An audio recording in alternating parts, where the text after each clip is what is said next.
Miarabantsika mpianaka amin'ny finoana ato amin'izao fitandremana izao ry havana ary manona ny fahasoavan'ny tompo amintsika tsiraray avy. Manona indrindra ny fiadanan'ny tompo amin'ny fikambanan'ny diakona sy ny olona izay tsarovantsika amin'ity fotoana ity. Ny tompony fiantsoana mbola hitahiry anareo amin'ny fiantsoana masina. Ny petera voalohany toko voalohany 5:5 no tsongaitsika amin'ireo andin-tsoratra masina maro nentiny mpiara-miasa novakiana tamintsika teo. Petera voalohany toko voalohany 5:5. Alahady ahatsiarovana indrindra ny Baiboly, ny alahady faharoa ao amin'ny volana febroary isan-taona.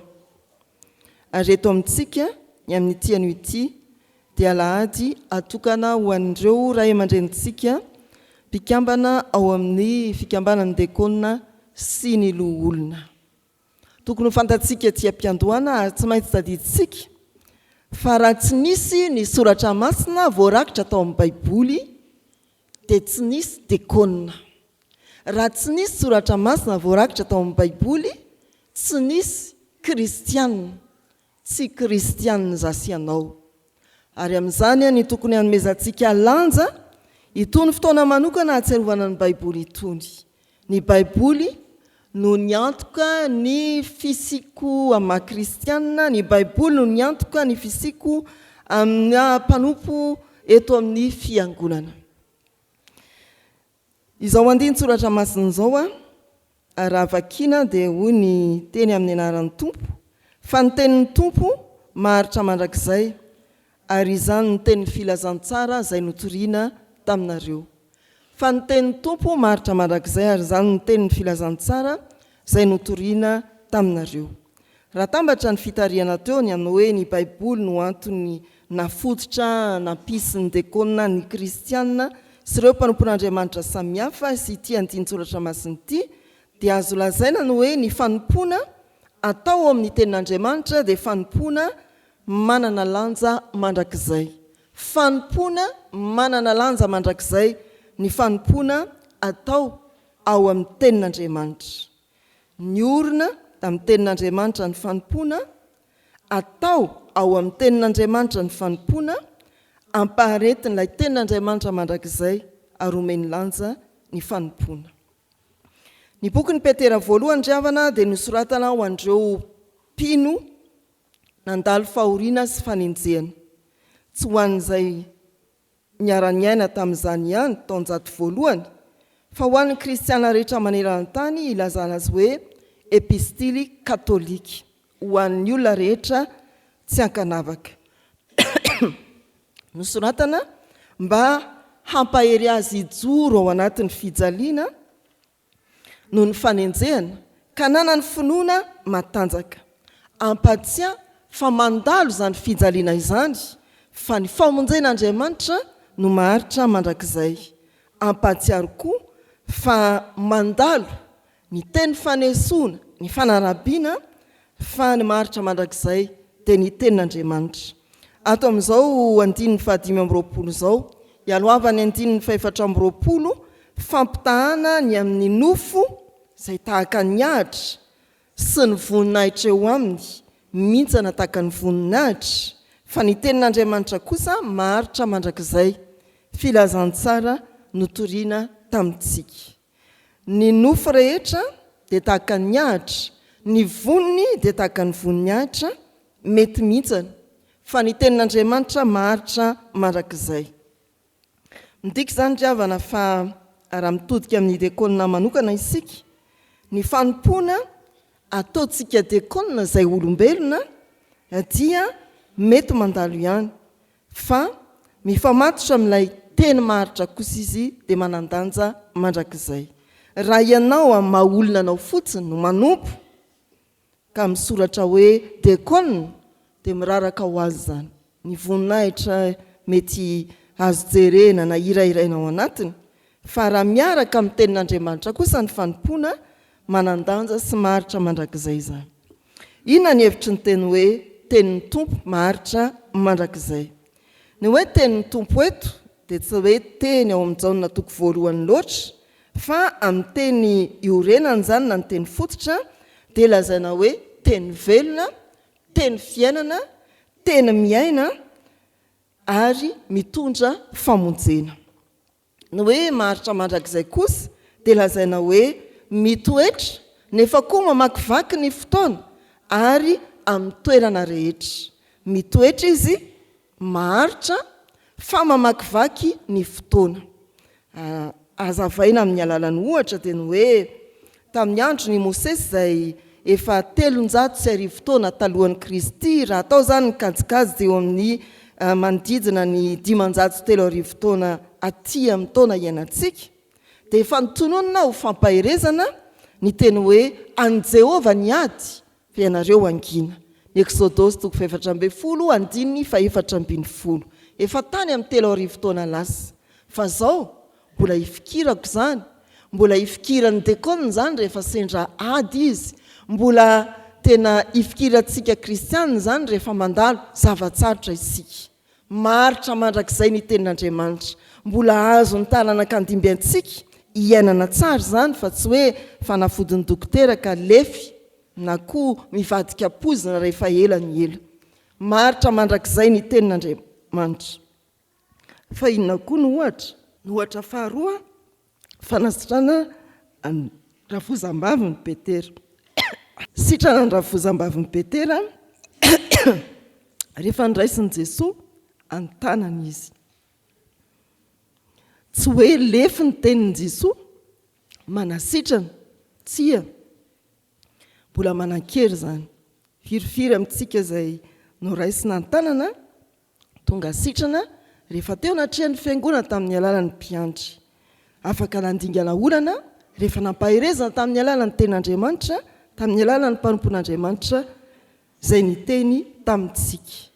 Mbola manan-kery ny tenin'Andriamanitra. Raha tonga tany amintsika ny dekona, na mangy, na pahery, dia tsarotsika velombelona ny fanahitsika. Tian'olo tena ho an'ny tompo isika. Mandrakizay ny tenin'Andriamanitra, ilay filazantsara notoriana tamintsika. Inona ary ny foto-kevitra azontsika avoaka avy amin'izao andin-tsoratra masin'izao? Mety hitentsika hoe sarotra ny asa fanompoana eo amin'ny fiangonana, anisan'izany ny fanompoan'ny dekona. Mety hiteny koa ny sasany hoe tsotra dia tsotra satria mifantoka amin'ny tenin'Andriamanitra zany dia mora ho azy, tahaka ny asany eny amin'ny fokotany, na ny fiarahamonina, na ny amin'ny distrika, na ny amin'ny commune. Fa na tsotra io na sarotra dia izao ihany. Manompo eo ambany fahefany ny tenin'Andriamanitra isika ary mahatsiaro hoe manandanja ny fanompoko amin'ny madekona, manandanja ny fanompoko amin'ny mampandray fanasan'ny tompo, manandanja ny fanompoko amin'ny maha-kristianina, manandanja ny fikarakarako ny madiniky ny tompo, manandanja ny fitandroko, ny filaminana, ny fanompom-pivavahana, manandanja na dia misy asa ataoko aza tsy hitan'ny olona, hitan'Andriamanitra ireny ka omeny lanja ny fanoloran-tenako.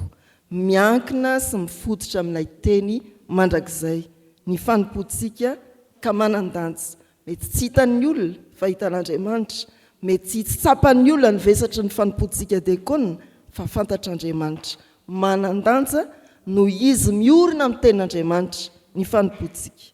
Ny foto-kevitra faharoa, ny tenin'Andriamanitra dia miantoka ny faharetanao eo amin'ny fanompoana. Ny tenin'Andriamanitra dia miantoka ny faharetantsika amin'ny fanompoana. Tsy hoe fototra ny orenan'ny fiantsoana sy ny famalianao ny antson'Andriamanitra mahatonga anao ho dekona, na ho mpitandrina, na ho kristianina mpandray fanasan'ny tompo ihany. Ny tenin'Andriamanitra fa miantoka ny faharetana koa. Tena maharitra ve ny asa fanomponao? No hoe maharitra sy mandrakizay araka falazavana tao dia hoe mitoetra ary mamakivaky ny vanim-potoana. Io tsy tapatapaka, tsy hoe indraindray tonga, indraindray tsy tonga, tsia, fa mitohy ary makamy ny mandrakizay. Tena miorina amin'ny tenin'Andriamanitra ny fanompontsika ary tokony ho tsapantsika fa mitoetra ary mitohy izany asa fanompony ny dekona izany. tsy hoe rehefa te ho tonga dia tonga, rehefa te ho avy dia avy, rehefa te hiasa dia miasa, fa raha tena ampitenin'Andriamanitra isika diakona mitoy sy mitoetra ny fanompotsika. Azontsika tsara ve zany? Dia andeha hoe ataovy ny tombanezaka ao manokana, tena izany tokoa ve? Rehefa fanerasera amintsika mpiara-manompo moa dia miteny mamazivazy ny mpitandrina hoe tsy ampisolika, matoy ianao, tsy nahatojo lalana dia tsy ampisolika ianao, tsy ampy tenin'Andriamanitra ianao, ampy ny fiofanana 3 volana dia izay ihany, vavaka alahady izay ihany, miasa nefa misy andavanandro. Maninona isika ny tsy mahavita?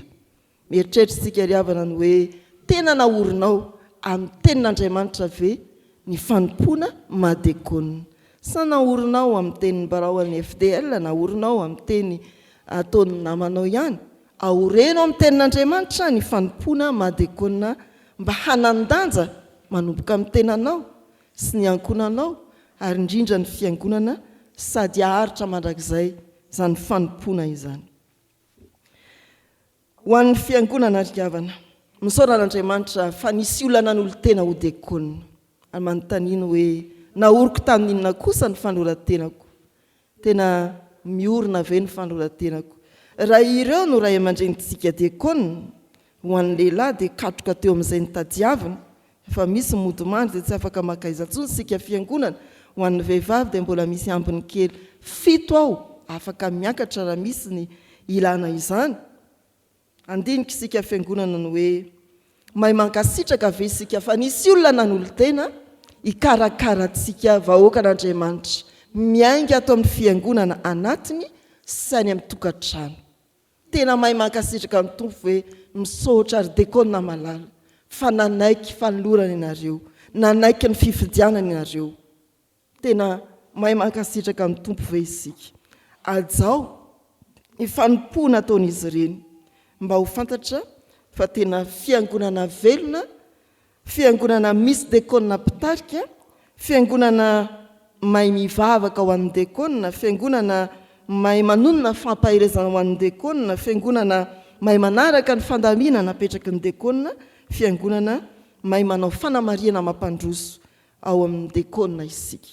Tsy ho mpanenjika, tsy ho mpiteny ratsy, tsy ho mpanaratsy, fa ho mpanatsara ny asan'Andriamanitra amin'ny teny, aorinao amin'ny tenin'Andriamanitra ho fampahirezana, amin'ny vavaka aorinao amin'ny tenin'Andriamanitra ho azy ireo, amin'ny fankatoavana aorinao amin'ny tenin'Andriamanitra amin'ny fandamina izay tandrovin'izy ireo eto amin'ny fiangonana.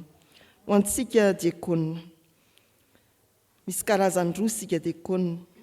Misy ireo tonga miorina mahavatra tsara ny asan'ny dekona, ary rehefa tsy tonga dia anontaniana namana hoe fataiza, nareo koa tonga tsy isy fankasitrana no tsy tonga dia hoe fataiza, zay vao ndre mandeha ve ihany tsy tonga dia fataiza.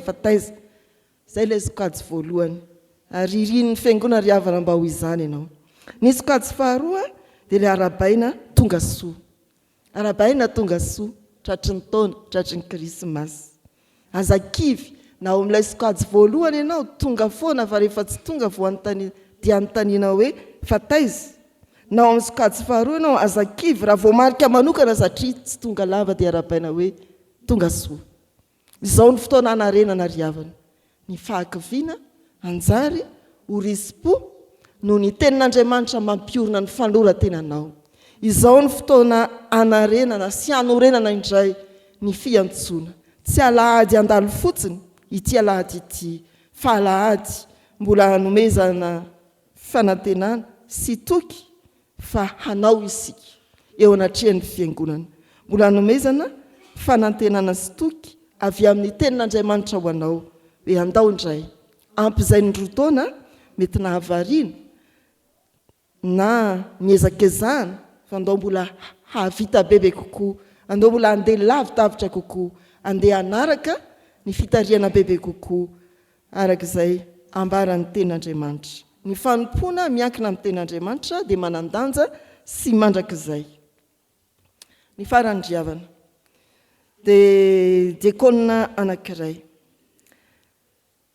ny asa izy fa tena mangina tsy be resaka zany dekona zany fa mangina ary manatanteraka ny asa fanompony amin'ny fanetretena rehefa nodimandry izy dia hoy ny olona hoe tsy mba nandreny sapeo mihitsy iny dekoniny fa ny asany dia tenin'Andriamanitra velona teo amin'ny fiainany ny asany no tenin'Andriamanitra velona teo amin'ny fiainany mba ho dekona vitsy teny isika fa maro asa sy mpandray andraikitra ao anatin'ny fahanginana ampandroso ny fiangonana mba ho dekona vitsy teny isika fa manorina ny fanompoantsika amin'ny tenin'Andriamanitra maharitra mandrakizay Jesosy Kristy no teny velona ry havana tompo ny fanompoana ary fiorenana mandrakizay sy fanantenantsika izy tonga hanompo fa tsy ho tompoina